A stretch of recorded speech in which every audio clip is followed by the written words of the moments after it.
What if the person you trusted most to protect your family was the very one who tore it apart? And what if the doctor who delivered your baby was hiding a betrayal that nearly cost your life? Avery and Lucas had it all: ambition, a new baby on the way, and a marriage built on what they thought was love. But the moment she gave birth alone, everything cracked. He didn't answer the calls. He wasn't there when it mattered most. And when she finally opened her eyes, the betrayal was already breathing in the same hospital walls. Because this isn't just a story about infidelity. It's about manipulation hidden in the people closest to you, a mistress disguised as support, a mentor cloaked in jealousy, and a mother who realizes too late the fall wasn't an accident. It was a setup. What if the person who stood beside your hospital bed was the same one who wanted you gone? Stay with us as we unravel a story of betrayal, justice, and the quiet fire of a woman who refused to be erased. Like, share, and subscribe to Shining Stories, because the deepest betrayals don't leave bruises, they leave questions. And now, let's begin. Mr. Bennett, your child has arrived, but something's not right. The voice through the phone was measured, yet urgent, slicing into the boardroom silence like a warning bell. Lucas Bennett, founder of Northfield Technologies and poster child of Silicon Valley success, froze mid-sentence. His fingers gripped the phone just enough to tremble. He hadn't even known his wife was at the hospital, let alone delivering their baby. It was mid-afternoon, and the quarterly review meeting was still underway. Charts, forecasts, expansion strategies, all halted. A dozen executives, mid-discussion, now stared at him. No one spoke. His phone slipped from his hand and hit the tile floor with a sharp, brittle crack. He didn't react, didn't pick it up. He stood as though the air had been knocked from his lungs. Lucas, someone murmured, "Do you need?" But he didn't answer. He simply turned and walked away, not in panic, not in haste, but like a man slowly waking from a dream that's turning into a nightmare. 6 hours earlier, in a modest hospital room tucked in the east wing of Rose Hill Memorial, Avery Bennett was curled up on the delivery bed, pale and alone. The only light came from a flickering monitor screen beside her, its rhythmic beeps the only sound interrupting the stillness. She had started feeling the cramps just past midnight. At first, she convinced herself it was just her body practicing false labor, nothing more. But the pain sharpened, and it stayed. She hailed a cab and came in without company, not because she wanted to, but because she had no other choice. She'd tried calling Lucas, again and again, voicemail every time, until finally, a single message came through cold. Impersonal, sir. Bennett is unavailable at the moment. Kindly leave a message. Her lips twisted into a hollow smile. Unavailable. I'm not a client. I'm his wife, about to give birth to his child. Now, as the pain surged, Avery stared blankly at the ceiling, her body tired, her heart even more so. Through the window, the sun was fading a slow descent into dusk, just like them. There was a time Lucas held her hand through every storm. Now, the only thing she could hold on to was the bed rail. He used to remember her coffee order, her fears, her dreams. That was before shareholders, headlines, and late nights at the office became his new obsession. The door creaked open. A nurse entered with a soft, practiced smile. "How are you hanging in, sweetheart?" Avery tried to reply, but the words caught. "It's overwhelming. You're doing just fine. We're almost there. The doctor will be in shortly." A warm hand touched her shoulder briefly before the nurse turned and stepped out. As the door closed behind her, the silence returned, and then a single tear escaped from the corner of Avery's eye. "I didn't picture it like this," she whispered into the empty room. A beat of silence passed, but maybe I always knew. Back to the present, Lucas moved swiftly through the pristine white hallways, the scent of antiseptic thick in the air. He passed gurneys, nurses, anxious families, but none of it registered. Hospitals had always made him uneasy. Now, they felt like judgment halls. Lucas had always avoided hospitals. The sterile scent, the hush of sadness, the subtle weight of grief that hung in the air. It all took him back to losing his mother in a room not unlike this. Each step he took felt heavier than the last, but he kept walking. He had to. At the front reception desk, words tumbled from his mouth with more urgency than control. My wife, Avery Bennett. She just had our baby. The nurse gave him a quick, efficient glance. Room 217, just past the elevators, to your left. He nodded once, then took off down the corridor. His footsteps echoed, fast and uneven, the soles of his shoes squeaking with every hurried step. His thoughts spun in every direction. Why didn't I know?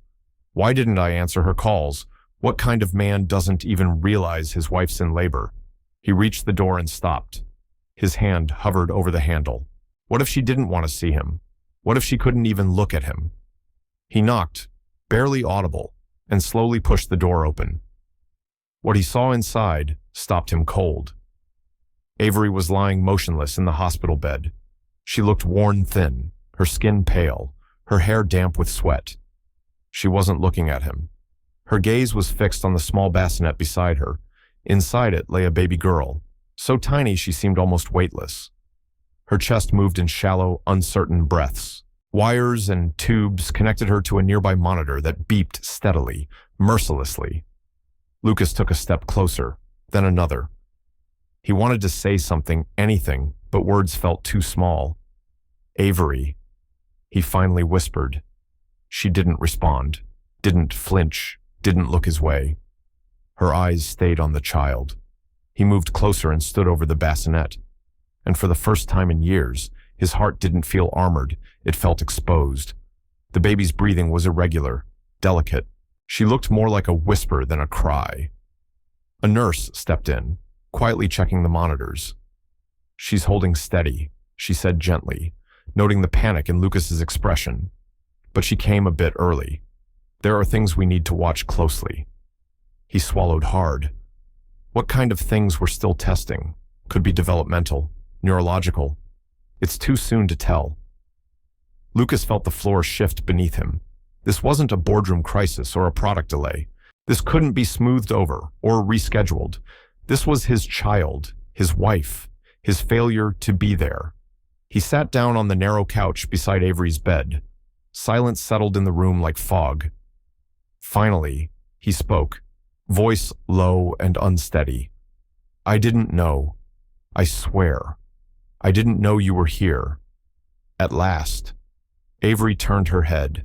Her face was expressionless, but her eyes held the echo of exhaustion that went deeper than physical pain. That's always the problem. Lucas, she said softly. You never know. Or if you do, it's always too late. He looked down, ashamed, and suddenly, he was back in their kitchen 2 months ago, the last time she had really tried to reach him. It was a quiet Wednesday. She'd made dinner, soft jazz playing in the background, candles lit not for romance, but for peace. He had walked in late, phone pressed to his ear, muttering about investors and projections. She had waited until he sat down before saying it. I'm pregnant. He didn't even lift his head. I know. That's great. Is it? She asked. Her voice barely a breath. He'd looked up, annoyed. What do you mean by that? It means, she said, that I'm doing this alone. You've missed every appointment, every milestone, every heartbeat. I'm building this for us. Avery, no, she replied, her voice sharper than he'd ever heard it. You're building it for you, for your empire, your reputation, your control. He had left the table without touching the food. They hadn't had a real conversation since, back in the hospital room. Lucas rose and stepped toward the bassinet again. A faint wheeze escaped the baby's lips, barely a sound, but enough to grip his heart. He reached down and placed one finger gently beside her hand. She didn't curl her fingers around it, but she was warm, alive, real. And in that moment, something cracked inside him, something cold, long frozen. It wasn't stress or pressure. It was guilt, regret, and a slow, painful love he hadn't earned yet. He turned back to Avery. "I want to make this right," he said. "I need to." Avery looked at him for a long time, her eyes clouded with a pain that ran deeper than words. Then, quietly, she shook her head. "This isn't something you can just mend. Lucas, not anymore," she said, voice steady but hollow. "Some breaks go beyond repair." The words landed with a weight that left him frozen where he stood. Then came the next blow, one he never saw coming. "I didn't fall," she said, voice trembling. "I was pushed." Lucas blinked, confused, but she wasn't being dramatic. She wasn't uncertain. She was terrified and completely sure. He moved toward her slowly, his feet heavy with dread. What are you saying?" His voice barely rose above a whisper. "Do you mean someone actually tried to hurt you?" Avery's hand brushed against her stomach flat now, where life had once stirred. She took a breath, voice cracking. "I wasn't alone that night," she said. "I heard someone inside the house. Footsteps. Before I could even turn around, someone grabbed me from behind and shoved me. I hit the stairs hard. I blacked out." His mouth went dry. "Did you see them? Anything at all? A face?" She shook her head. "No. They were quick, dressed in black. I didn't even have time to scream before it all went dark." Lucas's pulse thundered in his ears. This didn't make sense. Who would do something like that? "Why, I don't know who it was," Avery said, cutting off his spiraling thoughts. "But it wasn't an accident. I didn't slip. I was attacked." Her voice was firm now, quiet, but unshakable. The room fell into a heavy silence. Outside the window, dark clouds rolled across the sky as if the storm inside them had mirrored the one outside. He swallowed hard. "Why didn't you tell anyone? The nurses?" "The police." She looked away. "Because I was in agony, alone, afraid. Then they told me about our daughter, and everything else faded. I didn't want to cause more chaos. I didn't want it to be true. But you believe it now." She turned back to him slowly. "I don't just believe it. I know it. With every part of me."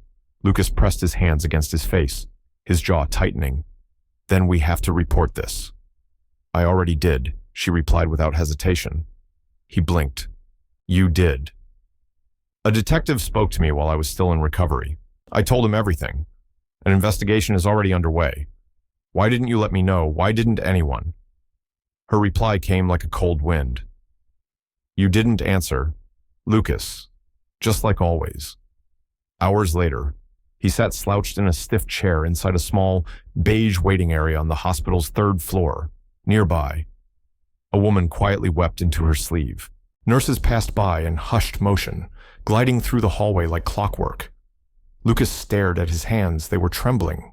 His daughter was clinging to life in a machine-filled room down the hall. His wife had survived something that could have taken both of them, and he hadn't seen any of it coming.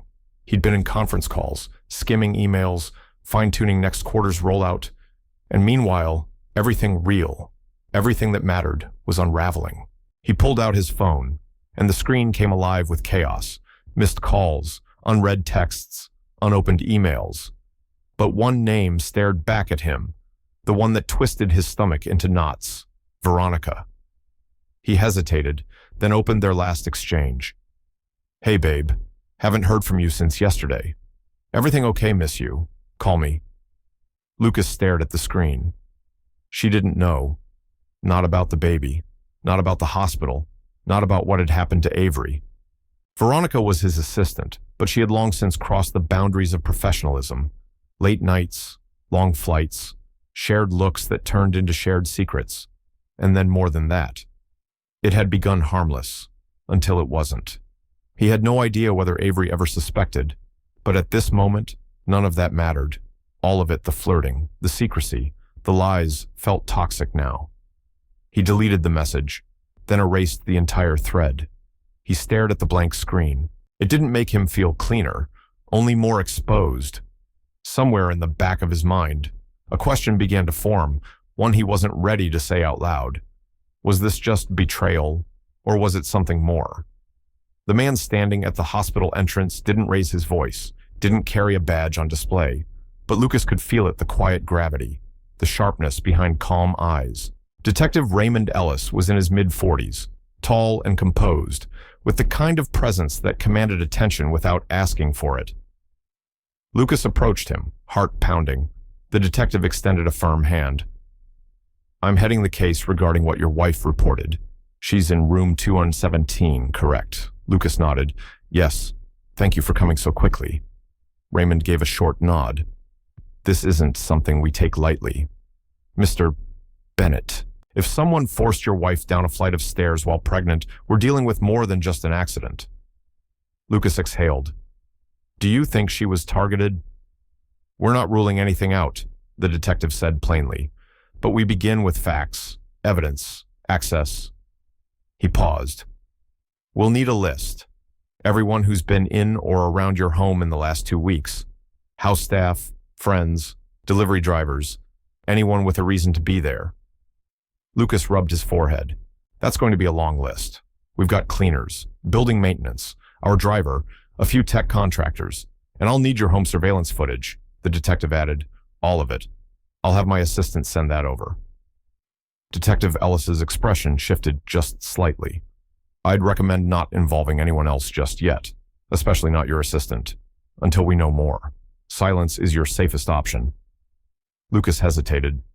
"That hit too close." "Understood," he replied quietly. The detective studied him for a beat longer.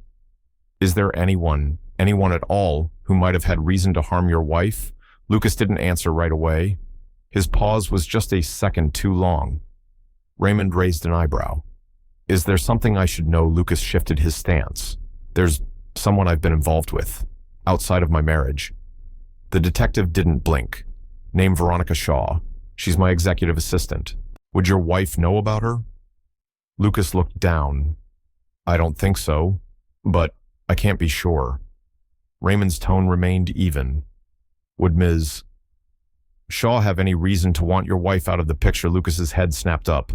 "No, absolutely not. She wouldn't." But the detective didn't flinch. People do unexpected things when emotions are involved. Back inside the NICU, Avery stood at the glass, watching the machines breathe for their newborn. She'd named the baby Grace, because that's what this moment required most.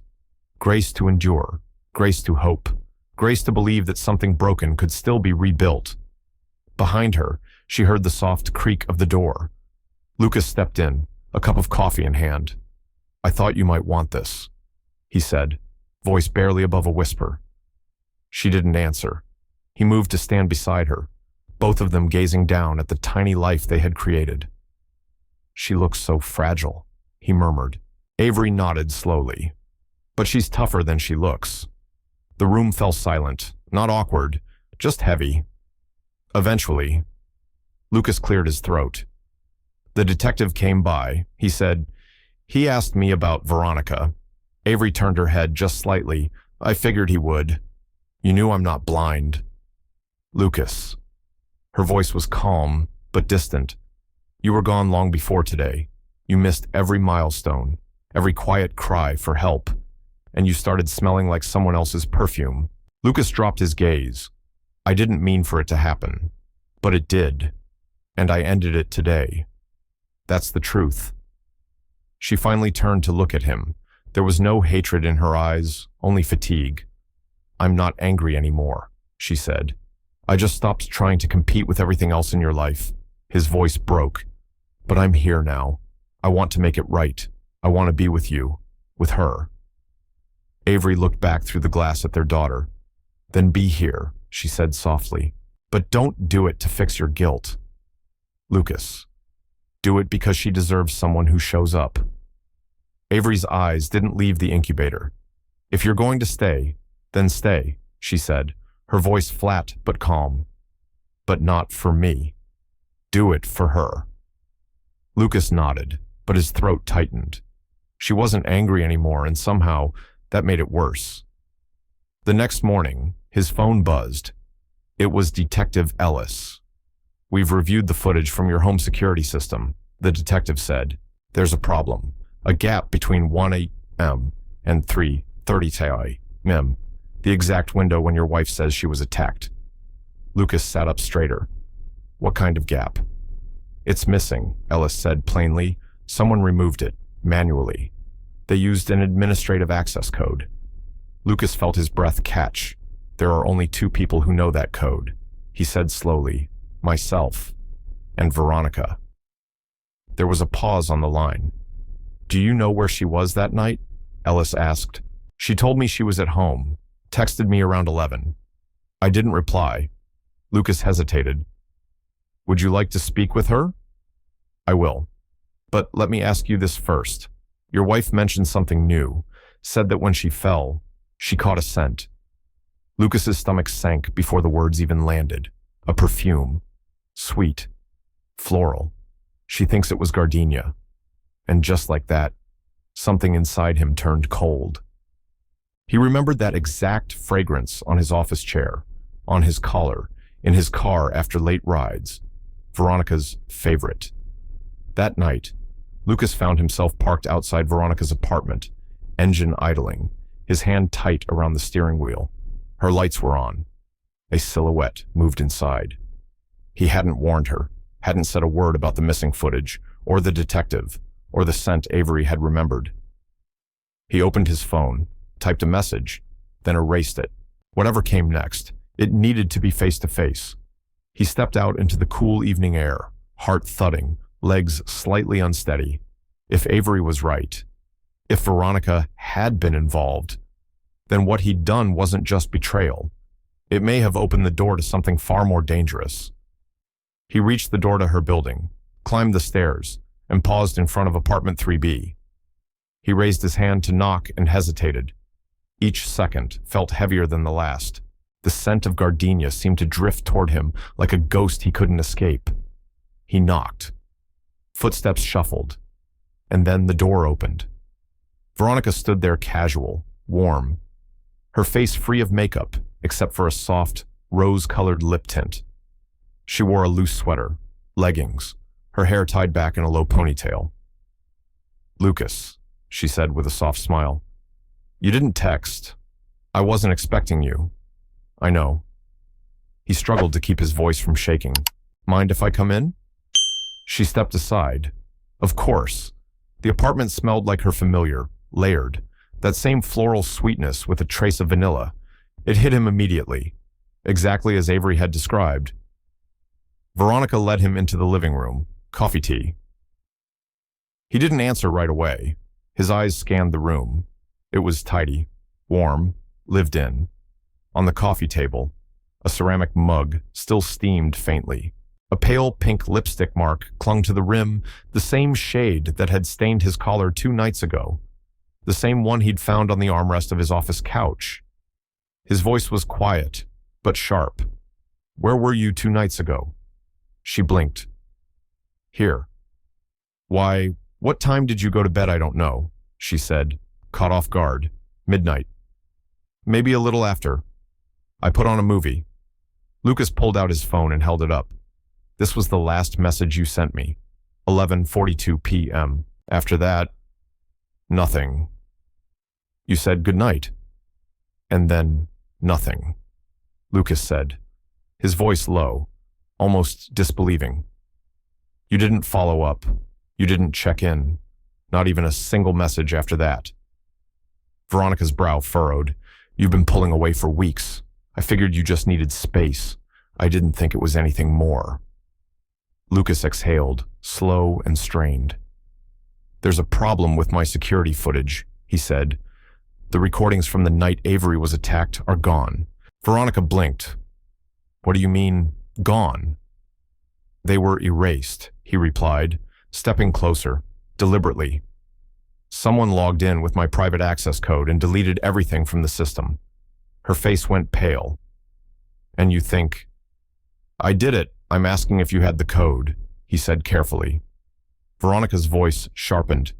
You think I tried to hurt her, that I would go that far? He didn't answer. He just stared, unsure whether he was hoping for denial or truth. Her hands began to tremble. I cared about you, Lucas. I still do, but I would never lay a hand on her. or on your child. That's not who I am." He stepped back, confusion swirling into dread. "Then why does everything seem to point to you?" His voice cracked. "Why does every sign bring me right back to you?" She folded her arms tightly across her chest. "Because you're scared." She snapped. "You feel guilty, and you're searching for someone to blame. Anyone but yourself." Her words stung because deep down, a part of him knew she might be right. Lucas ran a hand across his face. "Then help me understand. Be honest. Where were you really that night? Can anyone confirm it?" She looked away. "No, I was alone." "Then you have nothing to prove otherwise." Tears welled in her eyes. "I can't believe you're doing this," she whispered. He turned toward the door. "Neither can I." But before he could leave, her voice stopped him cold. "I didn't erase the footage. Lucas, but I know someone who might have." He turned slowly. "Who?" Veronica hesitated just for a beat. "Your driver, Marcus, later that night." Lucas sat once again in his car, this time in front of a quiet apartment complex on the edge of the city. He'd known Marcus for 5 years, a man of few words, reliable, loyal, the kind of person who blended into the background but missed nothing. He'd driven Lucas through red-eye flights, company retreats, and arguments he never commented on.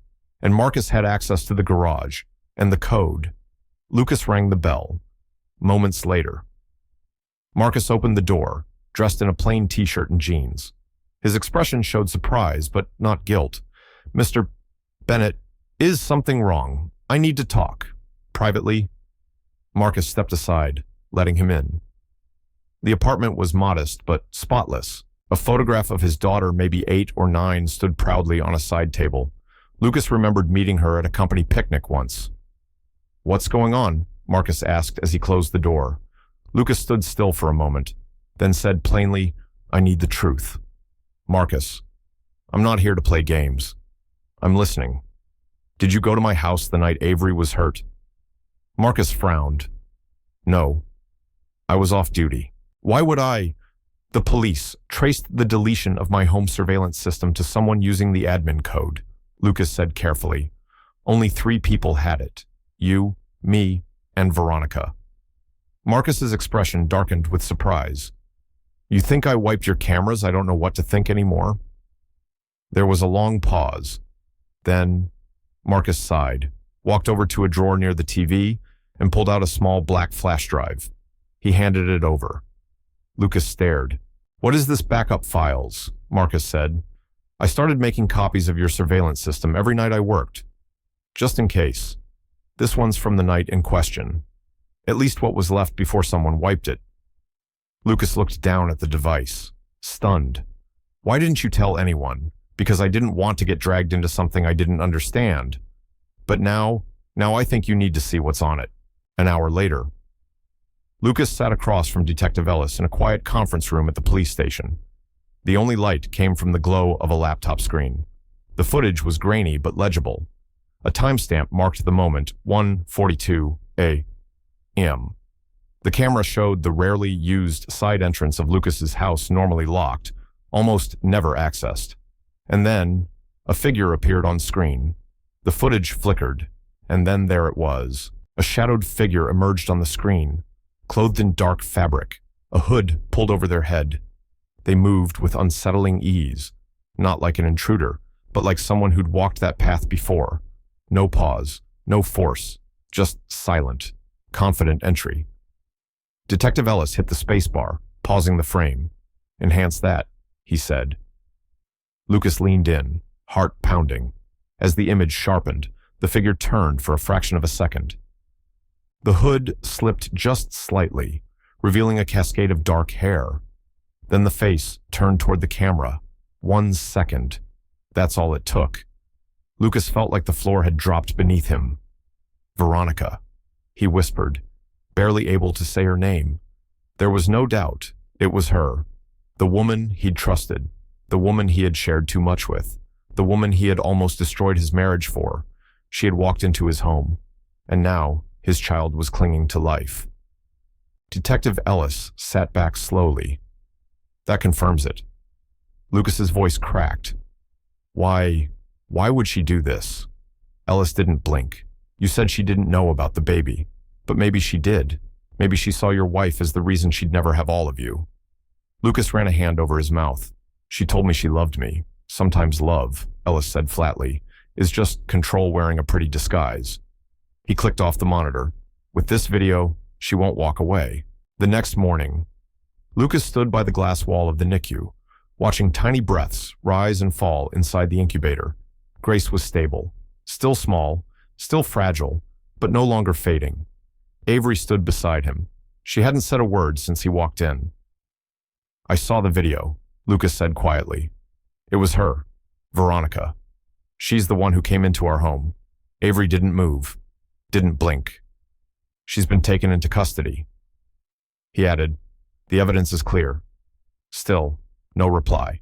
Lucas swallowed hard. I know I don't deserve your forgiveness, but I want to be here, not for redemption for Grace, for you, if you'll let me. After a long silence, Avery turned her head slightly. Her voice, when it came, was soft, not angry, just tired. You shattered something in me, Lucas, but you also gave me her. She nodded toward their daughter. I don't need another apology. I need proof.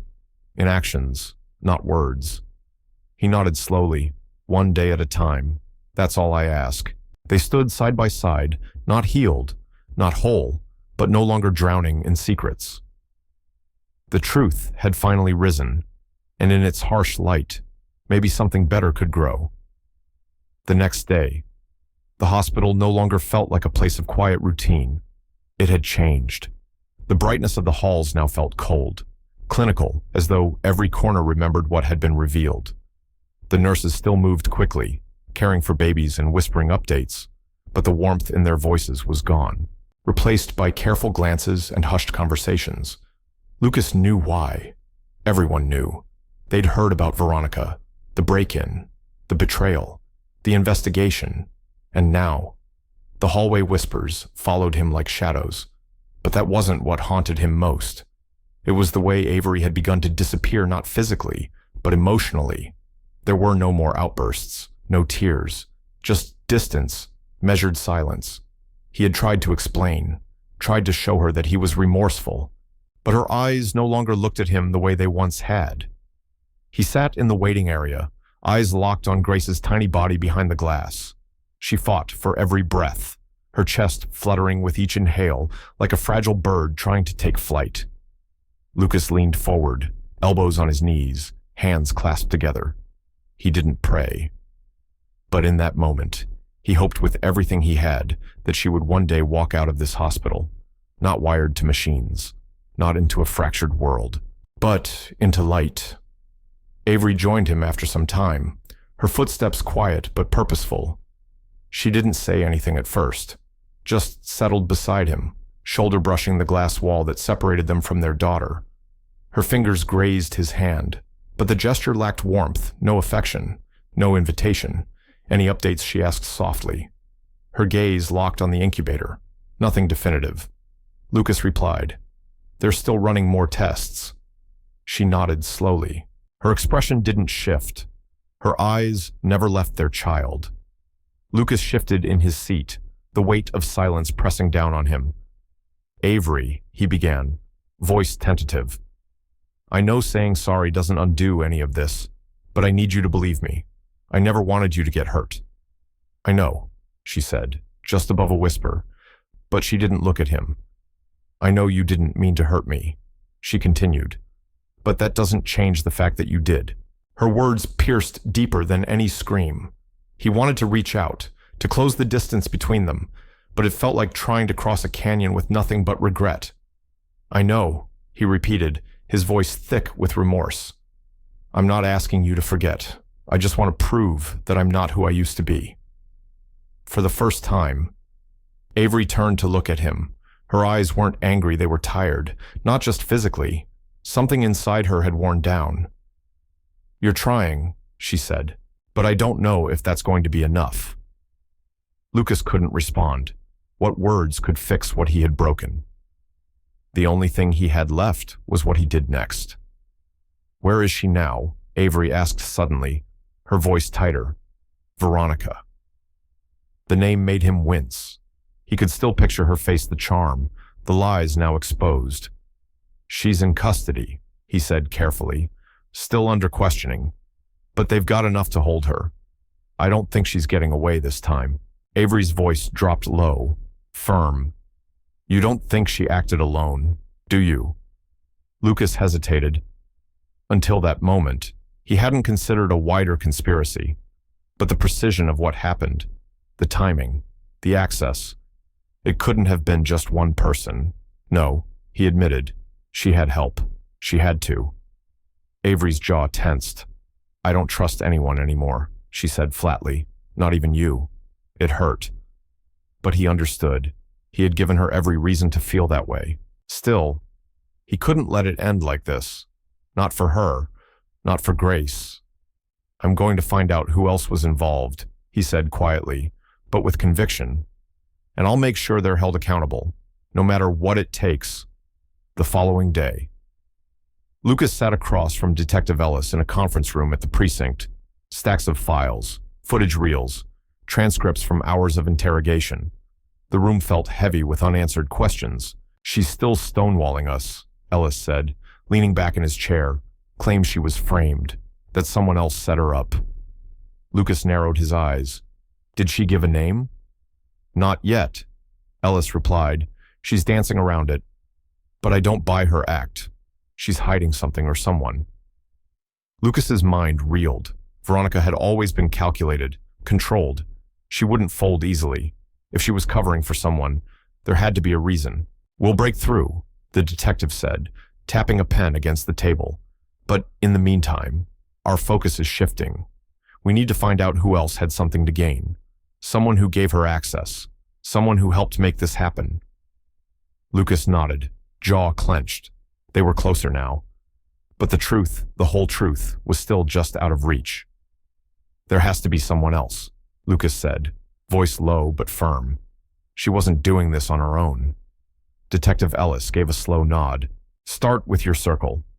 Talk to the people closest to you, the ones who've had access, the ones you never questioned. Let's see what turns up. Back at the hospital. Lucas couldn't quiet the tension coiling in his chest.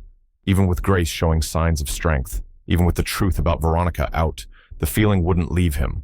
Something was still buried, something darker. Veronica hadn't acted alone. Of that, he was certain. And if she hadn't, who had driven by instinct? Lucas decided to return to the one place he hadn't been in days, his office. The building felt hollow when he arrived. The sun had already dipped behind the skyline, casting shadows across the empty reception. Only a few security guards lingered, nodding politely as he passed. He took the elevator to the top floor. His office greeted him with silence and the familiar scent of cedar polish and old ambition. Sitting down at his desk, he opened his laptop. His fingers moved on muscle memory, pulling up recent reports, financial statements, vendor logs, all clean. Nothing jumped out. No signs of corruption or unusual activity. But then a memory surfaced. The night Veronica came to his house, she'd been nervous, off. She'd talked too much and said too little, like she was hiding something. He opened his inbox, and there it was, a message from an unlisted sender. No subject. Just one line of text. You don't know the full story. Veronica isn't who you think she is. Lucas froze, his pulse spiked. He clicked to open it, expecting an attachment or further detail, but there was nothing more. No signature, no context, just those chilling words. He sat back in his chair, the room suddenly too quiet. Who sent this? How did they know? His hands hovered over the keyboard. He started to type, "Who are you? What do you know about her?" But something stopped him. What if this was just another manipulation, another piece of a larger, hidden game? After a long pause, he deleted the draft. Whoever this was, they were watching, and they wanted him to squirm. The days that followed blurred together. Avery remained distant. She focused on Grace's breathing, her vitals, the doctor's careful words. When she spoke to Lucas, it was brief, functional. The warmth between them had turned to ash. Meanwhile, Lucas dug deeper. He asked colleagues, cross-referenced travel logs, looked for anything, a slip, a hint, a whisper tied to Veronica, but every lead dissolved into silence. Until one evening, as he sat once again at his office desk, his screen lit up with a second message from the same anonymous source. Veronica isn't the one calling the shots. She's just a pawn, the real player. Closer than you think. That was it. No name, no timestamp, no instructions, just that. And it was enough to send a chill straight through him. His breath caught. Closer than you think. Someone near. Someone trusted. Someone he never suspected. He closed his eyes and scanned his mind, person by person. And then, like a lightning strike, it came to him. One name, the only one he hadn't questioned. The one person who had always been there. In the background. Helping, watching, waiting. He had been there all along. Watching, waiting, orchestrating. Lucas's heartbeat picked up pace. If he didn't act now, he might lose any chance of stopping what had started. Inside the NICU. Avery stood quietly by Grace's side. She hadn't moved in over an hour. Her eyes never left their daughter, even as the machines clicked and beeped in their constant rhythm. But her mind wasn't in the room. It was lost in a loop of everything that had shattered. The betrayal, the confusion, the aching silence that had replaced comfort. Veronica's arrest hadn't brought her peace, nor had the vague, anonymous messages that Ethan still hadn't explained. And what cut deepest wasn't the lies, it was the missing pieces. The feeling that something still didn't make sense. One question haunted her more than all the others. Why had Lucas pulled away at the exact moment she needed him most? Why had Veronica targeted her so personally, so violently, and why, even now, did the truth feel incomplete? Lately, Lucas had changed again, not broken like before, but alert, intense, like a man chasing a shadow. He barely slept. He rarely looked her in the eye. His phone buzzed constantly, and he never let it out of sight. Avery sensed it. Something else was coming. Something bigger. She turned away from Grace's incubator, her chest heavy. The air inside the NICU suddenly felt too thin. She stepped into the hallway in search of breath. Meanwhile, Lucas sat parked alone beneath a flickering light in the farthest corner of the hospital lot. The latest message was still open on his phone. Veronica wasn't behind it. She's just a pawn. The one truly responsible is closer than you realize. The words had replayed in his mind on a loop. He hadn't told Avery. Not yet. Because what if the person behind all of this was someone she trusted too? He read the message again, line by line. It made his stomach twist. And then, like a thread being tugged, a memory surfaced. Months ago, a gala. He had introduced Veronica to someone important, someone both he and Avery admired. Dr. Lillian Marks, Avery's mentor, the head of neonatal care, the very woman leading Grace's medical team. Back then, it had seemed harmless, a polite exchange, a few smiles. But now, Lucas remembered the glance between them.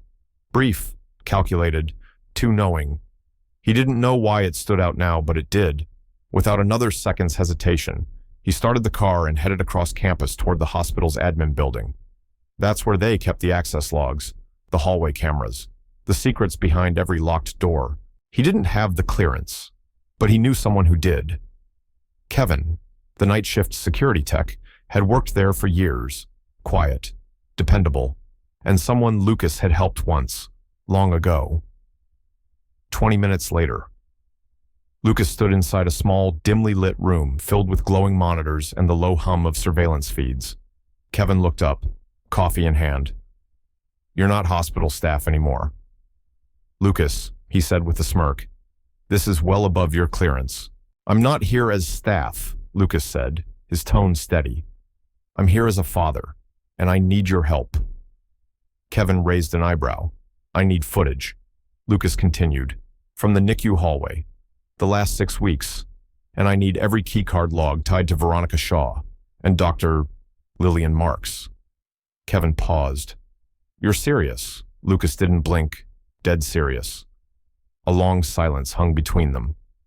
Kevin finally sighed and turned to his console. You know I could lose my job over this. You won't, Lucas said.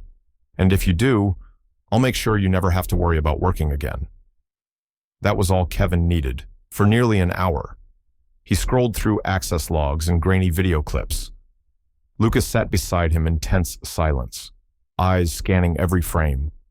Then everything shifted. There they were, captured on the screen. Veronica and Dr. Lillian Marks, meeting in the quiet hallway just outside the NICU supply room. The timestamp read 2:18 a.m. No medical alerts, no scheduled rounds, no emergencies. And yet, there they were, speaking for several minutes. The footage had no audio, but body language said more than enough. Veronica fidgeting, clearly anxious. Dr. Marks calm, composed, almost entertained. And then, together. They looked toward the storage room, the one that housed backup servers, system feeds, and camera controls. Both women swiped their key cards. Both were granted access. Kevin leaned forward, brows furrowed. Why would the head of neonatal care be down here in the middle of the night with a non-staff guest? Lucas didn't need to guess. They weren't just having a chat, he said quietly. They were preparing something. The weight of the truth hit him hard. Dr. Marks, the woman who had comforted Avery through the stillbirth, who had stepped in when Lucas was absent, who had always seemed so supportive, had been manipulating things behind the scenes. He remembered the little things now.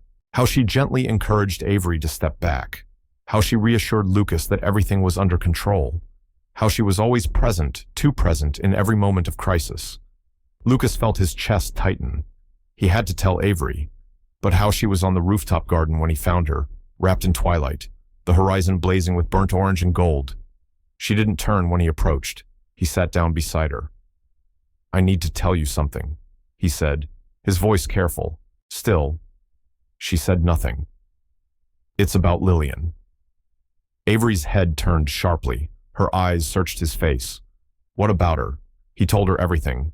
The footage, the access logs, the security swipe data, the night visits, the collaboration with Veronica. Then he pulled out his phone and showed her the still frame Dr. Marks and Veronica side by side at the surveillance door. Avery stared at the image. Disbelief turned into fury. Then something else, something deeper. "I trusted her," she whispered. "She held my hand when Grace was born." A pause. Her voice cracked. "She was with me when we lost Lily." Lucas looked at her, startled. Lily Avery nodded, her voice barely a breath. "I never told you her name, the twin we lost. I named her Lily in my heart, and Lillian was the only person I ever told." Lucas reached for her hand. This time, she let him. "We can't let her get away with this," Avery said, her voice quiet but full of fire. "But we don't confront her alone." That night, with the help of Detective Ellis, they made a plan. Avery sent a message, asking Dr. Marks to meet her in the hospital's consultation room. She said it was urgent, related to Grace's treatment. As expected, Lillian arrived right on time, professional, calm, smiling. Lucas and Ellis watched from a neighboring room, hidden cameras capturing every move. Avery stayed poised. "I wanted to thank you," she began, her voice tight but composed, "for being there, especially after Lily." Dr. Marks smiled kindly, hand on her chest. "Of course. My dear, it was an honor to support you." Avery nodded slowly. "There's something I need your advice on." She stood, moving toward her desk. "I found something strange. Some footage. A few emails. They concern Veronica."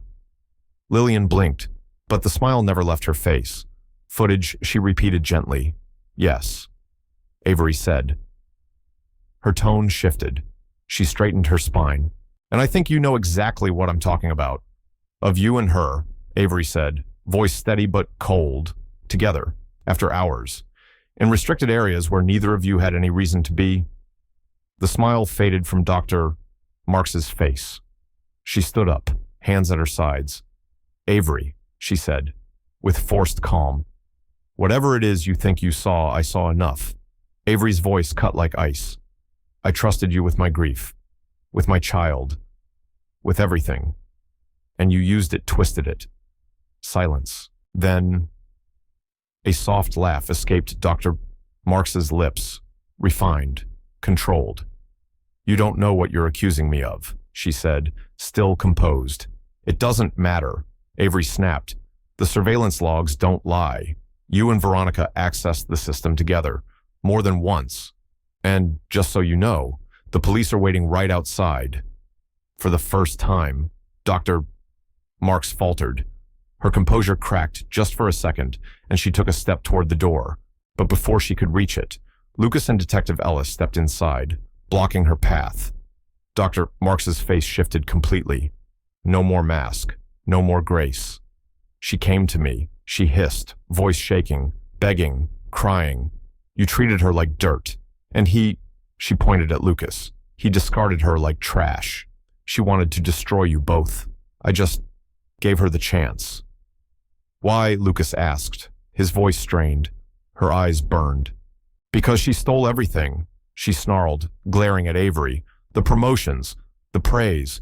You were always the golden one. And I was always standing in your shadow.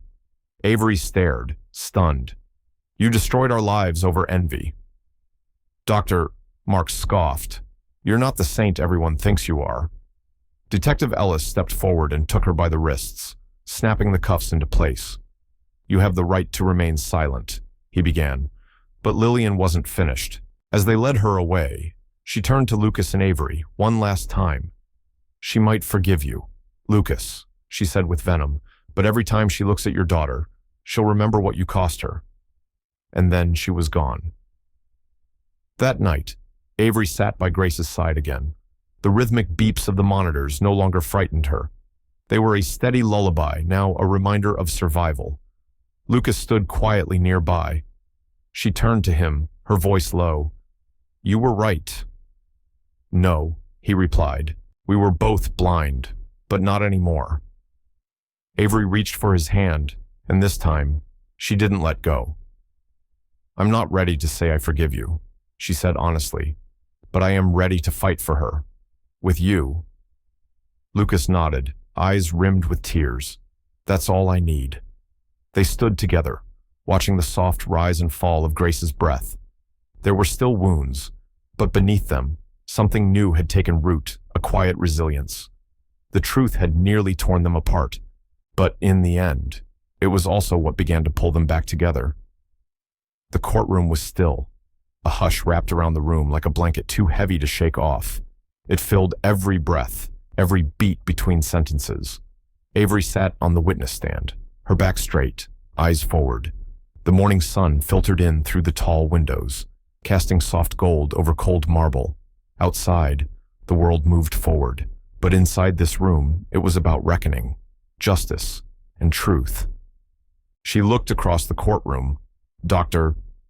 Lillian Marks sat beside her attorney, chin raised, still trying to project the same careful confidence she always had, but her eyes betrayed her.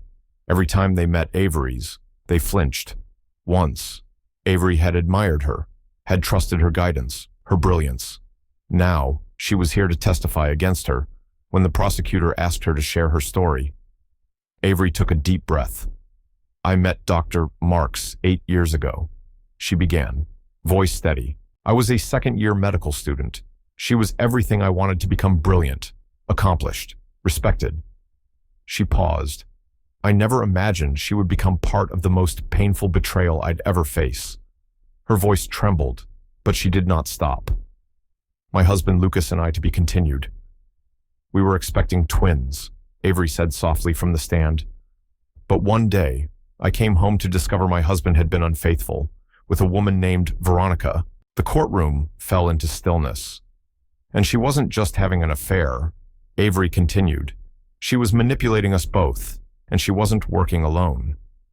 She paused, her voice steady, but her eyes glistening. Dr. Lillian Marks was helping her. A ripple of gasps moved through the gallery, but Avery kept speaking. They accessed hospital surveillance systems to cover their tracks. They tampered with data. They violated our privacy. They spread rumors about my character. And worst of all, They weaponized my grief, my child's suffering. She didn't need to say more. Everyone in that room had seen the evidence, the camera footage, the emails, the secret meetings, the testimonies, the lies unraveling one by one. But Avery hadn't come here just to accuse. She had come to reclaim her voice. "I lost a child," she said. "My daughter, Lily, was stillborn." A single tear slid down her cheek. And in my darkest hour, these women used that pain for their own bitterness, for revenge. She took a breath. But I survived. My daughter Grace survived. And so did the truth. When Avery stepped down, the room was silent. From the back row, Lucas rose to his feet. Their eyes met not as husband and wife, but as two people who had weathered a storm they never saw coming. 2 months later, the verdict was handed down. Dr. Lillian Marks was found guilty on multiple counts: evidence manipulation, conspiracy, and professional misconduct. Veronica received her own sentence for stalking, false identity, and emotional coercion. Their careers were over, their reputations dismantled, their destruction had ended. But justice, while powerful, didn't erase the scars. Lucas moved out not long after the trial, not as punishment, not in anger, but because Avery needed room to breathe again. To find herself again outside the weight of betrayal.